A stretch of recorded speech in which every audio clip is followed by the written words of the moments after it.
आत्मदेव जी दुखी क्यों रहते हैं? आत्मदेव जी के दुखी का कारण महाराज ये वेद शास्त्रों में कोई पंक्तियां मिल जाती हैं जो लिखा है अपुत्रस्य गतिर्नास्ति, जिसके पुत्र नहीं होता है उसकी गति नहीं होती है। अपुत्रस्य गतिर्नास्ति, देवी भागवत में वेदव्यास जी ने लिखा है अपुत्रस्य गतिर्नास्ति, जिसके कोई पुत्र नहीं है कोई पुत्री नहीं है उसकी कोई गति नहीं हो सकती महाराज।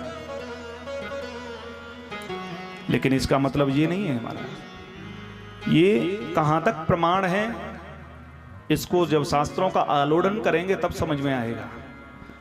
ऐसे तो शास्त्रों में लिखा है अच्छय्यम भवई भवति चातुर्मास्यम याजिनः, जो लोग चातुर्मास्य करते हैं, चातुर्मास्य वो नहीं जो सन्यासी महात्मा लोग करते हैं, एक चातुर्मास्य वो भी है महाराज जो गृहस्थी लोग करते हैं।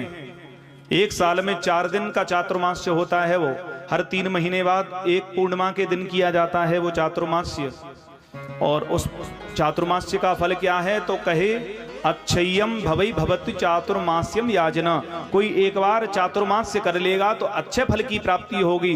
तो भैया जब एक बार अच्छे फल की प्राप्ति हो गई, अच्छे फल का अर्थ तो यही है कभी वो क्षय ना हो।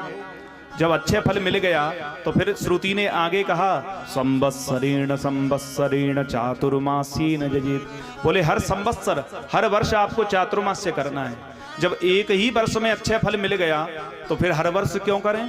तो कहने का मतलब है यहाँ पर केवल वो प्रशंसावाद है, माने इस एक पंक्ति को पढ़ करके जीव की बुद्धि उसमें लगे, उस यज्ञ करने में लगे। उसी प्रकार से यहाँ कहा है अपुत्रस्य गतिर्नास्ति, बिना पुत्र की गति नहीं होती है। ये केवल एक प्रशंसावाद महाराज, ये केवल यहाँ सूत्र रूप में कहा है, इसका अर्थ ये नहीं है कि जिसके पुत्र नहीं होगा गति नहीं होगी। हनुमान जी की क्या दुर्गति भई, संतों की क्या दुर्गति होती है महाराज, सुखदेव की क्या दुर्गति भई, ऐसा नहीं है। इसका मतलब यही है कि इस पंक्ति को जब जीव पढ़ेगा तो सब सन्यास ग्रहण नहीं करेंगे, सब संत नहीं बनेंगे, कम से कम इस पंक्ति को पढ़ करके वो गृहस्थ जीवन की परंपरा को आगे चलाएंगे। इसीलिए यहाँ कह दिया अपुत्रस्य गतिर्नास्ति, जिसके पुत्र नहीं होगा उसके गति नहीं हो सकती है। इसका कहने का अर्थ यही है कि गृहस्थ की जो परंपरा है वो चलती रहेगी। इस सूत्र से लोग ये विचार तब भी करेंगे कि बिना पुत्र की गति नहीं होती है।